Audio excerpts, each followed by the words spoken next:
Hi girls and boys, I am Miki from Hungary and this is Miki in a Vest channel. I'm wearing a red vest because this story, in fact this is the second part of a story, is about love. My love for Mrs. Swift. So at the end of the first part, we kissed. Few days later, we were also face to face in the classroom, and I said to her, Mrs. Swift, please come to the open air swimming pool, which belongs to the Hotel Kilimanjaro. What I didn't tell her was that I was naked at the open air swimming pool.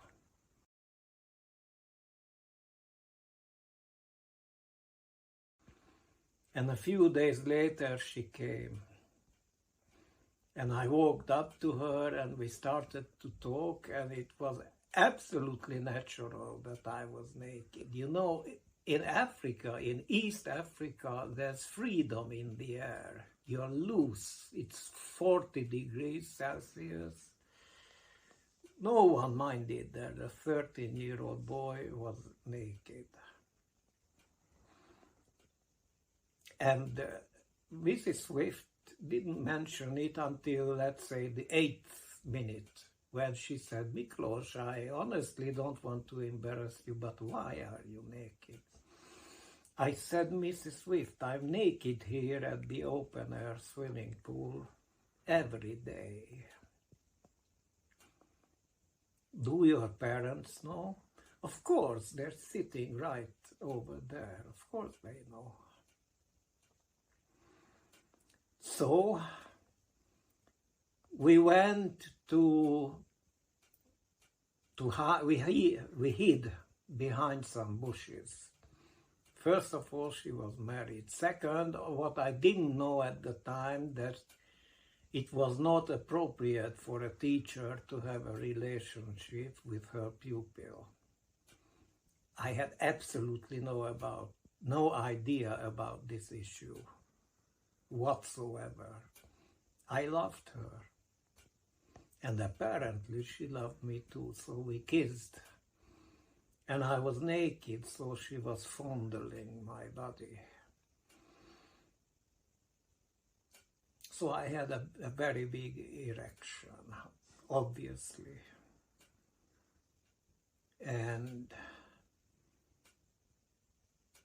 she was fondling me everywhere.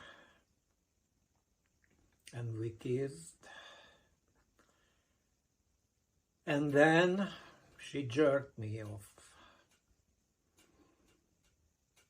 Girls and boys, it was the most amazing experience of my life until then. I've never been jerked off by another person before.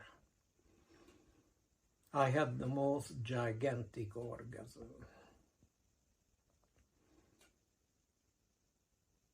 It was lovely, it was wonderful, it was natural.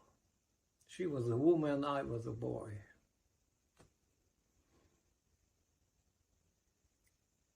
So, unfortunately, soon after this, she had to go back to Canada.